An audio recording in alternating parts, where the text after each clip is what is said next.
Hello रायजोफोर गियानी फुंखा बेयो मोनसे mobile application education related application बे एप्लिकेशनखौ श्री बिस्वजित दैमारिया दिहुनदों नोंथांमोना बयबो बिथांखौ साबायखर होदो आसा खालामो बे एप्लिकेशनजों गोबां फरायसाफोरा मदद मोनगोन हेफाजाब मोनगोन सोलोंनो हागोन गोबां गोजौ थाखोआव फरायहैनो हागोन बेखौनो जों बयबो आसा खालामो दानिया गिबियाव बिथां बिस्वजित दैमारिनि मेसेजखौ खोनासंग्रोनि बेनि उनाव माखासे पइन्ट्सफोरखौ डिसकास खालामनो सानगोन दे होमबा खोनासंदो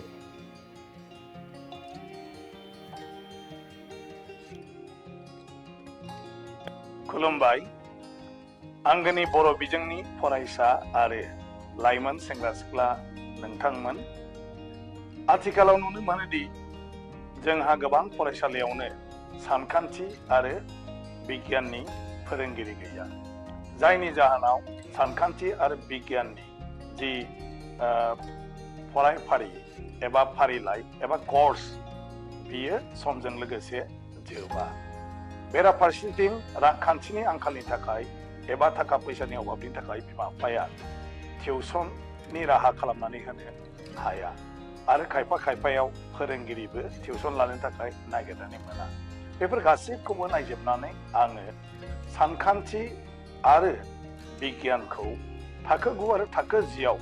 गोरलैयैनो बिसोरखौ सोलोंनो हानायनि राहा हिसाबै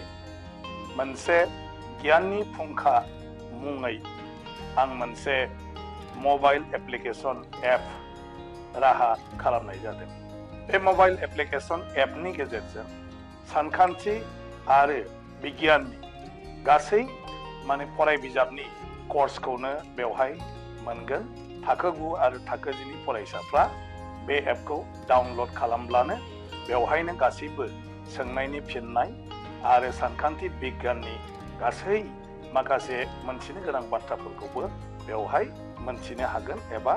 सोलोंनानै लानो हागोन बे एपआवनो गोजाम आनजादनि सोंलुफोरखौबो मोननो हागोन जोंनि लाइमोनफ्रा जायफ्रा बादायारि आनजाद एबा साख्रि बाख्रिनि इन्टारभिउ होनो गोसो बिथांमोनहाबो बे एपआव आथिखालाव सोलिबाय थानाय जाथायनि सोमोन्दै गासै बाथ्राफोरखौनो बेवहाय मोननो हागोन आरो दानि जिथु कारेन्ट एफेयार्स एबा सोलिफु जाथाय बेनि गासै जि बाथ्राफोर दं मोनथिनो गोनां बे बाथ्राफ्राबो बे एपआव थागोन आं मिजिंथिदों बे एपनि गेजेरजों जोंनि फरायसा फरायसुलि आरो लाइमोनफ्रा गोबां मुलाम्फा जागोन बयनिबो जिउआ मोजाङै जाफुंसारथों बेखौनो आङो हास्थायबाय गोजोन्थों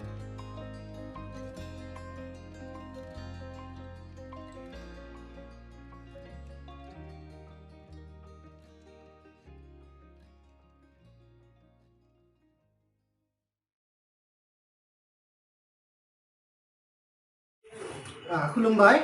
बरायनाय थाबाय नोंथांमोनखौ फरायसुलि नोंथांमोन आंनि मुङा इटु बर' आं दिनै नोंथांमोनखौ थाखो 9 नि बिगियान आयदाखौ फोरोंनो जों गिबियावनो खोन्दोसेनिफ्राय जागायजेननो हमदों स' फरायसा नोंथांमोना भिडिअखौ नायलांदों जों क्लासाव जइन जाफादों दे स' जोङो थाखो 9 नि बिगियानाव जोङो चेप्टार 1 बा खोन्दोसे हिसाबै जोंहा दङ जोंनि सोरगिदिं थानाय मुवाफोर दे मुवा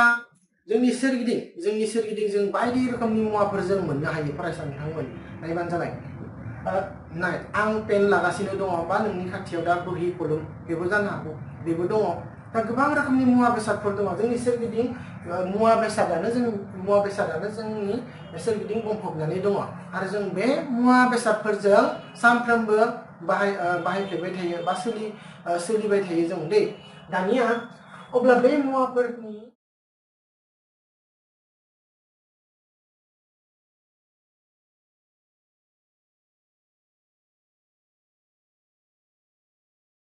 हेलो स्टुडेन्ट्स जोङो दिनै नायगोन गोदान मोनसे आयदा थाखो 9 नि जों गोदान आयदा दिनैनिफ्राय जोङो थाखो 9 आव जोङो आगान होगोन जोंहा दङ आयदासेयाव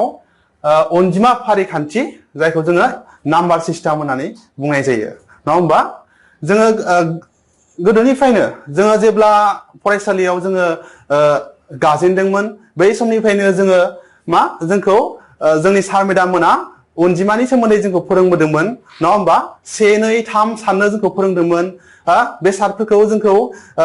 मोनसे मोननै जोंखौ मा अनजिमानि गेजेरजों जोंखौ मा दिन्थिबोदोंमोन दानिया जोङो बै अनजिमानि सायावनो जोङो बेफोरखौ जोङो दिनै सावरायगोन बे आयदायाव जोङो दिनै सावरायगोन अब्ला जोंहा अनजिमा फारिखान्थिया जोंहा बेयाव जोङो अनजिमाखौ जोङो माबोरै सावरायगोन बिनि सायाव जोङो सोलोंगोन जोंहा आयदायाव बुंदों मा अनजिमा फारिखान्थि होननानै बुंदों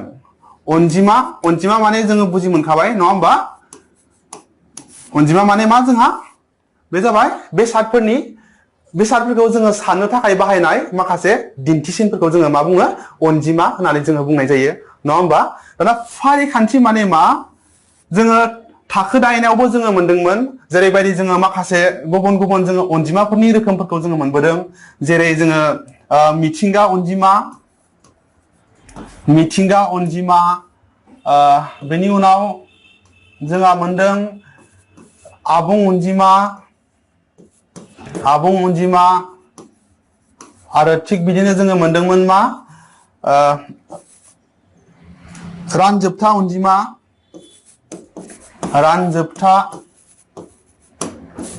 अनजिमा थिग बिदिनो जोङो मोनदोंमोन रानजोबथायि अनजिमा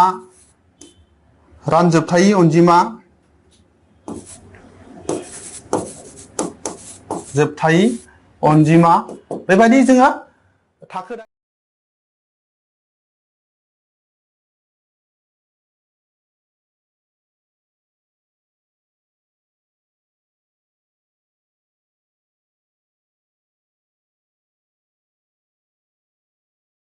बरायबाय फरायसुलि नोंथांमोन दिनै जोङो थाखो 10 नि जोङो खोन्दो 10 खौ सावरायगोन नंगौना खोन्दो 10 आव दङ जोंहा मुवा बिगियान मुवा बिगियाननि खोन्दोनि मुङा जाहैबाय जोंहा सोरां रिफिनाय आरो रिफिसननाय इंराजियाव बुंनो थाङोब्ला मा बियो लाइट रिफ्लेक्शन एन्ड रिफ्रेक्शन नंगौना जोङो बे खोन्दो 10 आव बे लाइटनि सोरांनि रिफिनाय आरो रिफिखननायनि बागै जोङो बेवहाय सोलोंगोन नंगौना आरो गोबां जों मोननो हागोन बेवहाय आयनानि बागै जों मोननो हागोन लेन्सनि बागै जों मोननो हागोन नंगौना बेफोरनि बागै जों बेवहाय नैबे चेप्टार्सआव डिटेल्सआव जों सावरायनाय जागोन दानिया जों खोन्दोखौ जागायजेननि दानिया नाय मा बुंदों नाय गिबि पेराग्राफनिफ्राय नाय जों बुहुमाव जोंनि सोरगिदिं गोबां रोखोमनि मुवाफोर नुनो मोनो अब्लाबो जों गंसे खोमसि खथायाव जेबोखौनो नुनो मोना खथायाव सोरां होनाय लोगो गासैबो मुवाफोरखौ नुनो हानाय जायो नंगौना जों बुहुमाव बायदि रोखोमनि बेसादफोर दङ नङा होमबा जोंनि बुहुमाव आरो जों बायदि रोखोमनि बेसादफोरखौ जों नुनो मोनो मेगन थाब्लानो जों नुनो मोनगोन बे नङा मेगनजों लोगोसे जोङो मा जानांगोन सोरगिदिङाव जोंहा सोरां थानांगोन नंगौना ने बुंदों बेखौनो खथायाव सोरां होनाय लोगोनो जों खोमसि खथायाव थांबाय मेगनखौ जों बेखेवब्लाबो जों नुनो मोननाय नङा जेब्ला जों बेवहाय पुहर फैगोन सोरां फैगोन लाइटखौ जों होलायनानै होगोन लोगो मा जागोन जों नुनो मोनगोन नंगौना नुनो थाखाय जोंनो मा नांगौ बुंनो थाङोब्ला मेगन नांगौ मेगनजों लोगोसे मा नांगौ जोंनो सोरां नांगौ जायो नंगौना अब्लासो जों नुनो मोनो माया मुवाफोरखौ नुनो हानाय खालामो नंगौना माया एक्चुअली सोराङा नंगौना साननि समाव साननि सोराङा जोंखौ मुवाफोरखौ नुनायाव हेफाजाब खालामो मोनसे मुवाया बेनि सायाव गोग्लैनाय सोरां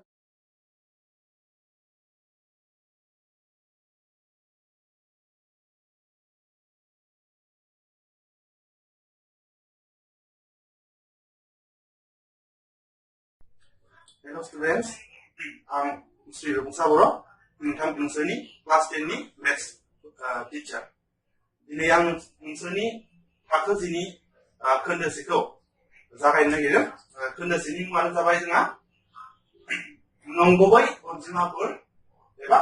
रियेल नाम्बार्स आं फरायसाफोरखौ खावलायगोन नोंथांमोना बे भिडिअखौ जाहाथे स्किप खालामालासिनो जोबजासिम मोजाङै नायो होमब्लाना नोंसोरो बे आयदानि जेसेबांखिनि बेसिक्स दं गासैखौबो रोखायै बुजिजोबनो हागोन आरो बेनि उनाव जेसेबांखिनि बे आयदानि सायाव सोंथिफोर फैगोन बे सोंथिफोरखौ गोरलैयैनो सल्भ खालामना नोंसोर मावफुंजोबनो हागोन ओंखायनो आं खावलायगोन जाहाथे रावबो सासेबो स्टुडेन्टआ बे भिडिअखौ skip खालामालासिनो बा दोनथ'नानै सोंथियाव थोंजोङै हाबनाङा दै आं दिनै जागायनोसै खोन्दोसे नंगुबै अनजिमाफोर बेनि सायाव जोंहा जेसेबांखिनि मिथिनो गोनां दं आं नोंसोरनो स्क्रिनाव मोजाङै लिरनानै होखादों नोंसोरो बेखौ मोजाङै नट खालामना लाबानो जाबाय मिथिनो गोनां से नाम्बाराव नोंसोरनो लिरनानै होदों रानजोबथा अनजिमा आरो रानजोबथायै अनजिमाफोरखौ जयै नंगुबै अनजिमा बुंनाय जायो होननानै बुंदों रानजोबथा अनजिमा रानजोबथायै अनजिमाया मा बेखौ थाखो 9आव मोजाङैनो फारि फारि सावरायनाय दंखायो नोंसोरो बेखौ एसे रिभाइस खालामनानै जाबाय रानजोबथा आरो रानजोबथायै अनजिमा जोंहा मा जेरै हमना लाबाय नोंसोरा बेयाव 1/2 3/5 1 √2 comma √5 बायदि बायदि माने जेसेबांखिनि अनजिमा दं जेसेबांखिनि रानजोबथा रानजोबथायै बे अनजिमाखौ Alright guys, applicationआव मोजां features दङ जेरैहाय it's free of cost फैसा होनाङाबालानो एपखौ डाउनलड खालामनानै सोलोंनो हागोन बे मोनसे मोजां बाथ्रा बेनि अनगायैबो एपआ बर' लेंगुवेजनि so easily understandable anybody can read it anybody can listen to it and understand the topic good explanation बेयो मोनसे सोसियो इकोनमिक डेभेलपमेन्टनि थाखाय बानायनाय एप्लिकेशन होननानै आं सानो जोंनि बयबो बर' स्टुडेन्टसफोरा बे एप्लिकेशन लानानै मोजाङै गियान मोननो हागोन बेखौनो जों आसा खालामो So please download the applications and use it I'm sure definitely you'll get benefited बेयो मोनसे it's a kind of gift to our students to all the Bodo students, please download and use the application. And at the same time, let us thanks to Sri Biswajit Daimary. बिथांनि अननायावनो जोङो दिनै बे एप्लिकेशनखौ freely download खालामनो हादों बिथांखौ जों बयबो साबायखर होनांगोन दे Thank you so much, Sri Biswajit Daimary. And thanks a lot for watching the video. We'll meet again sometime. Thank you. Bye-bye.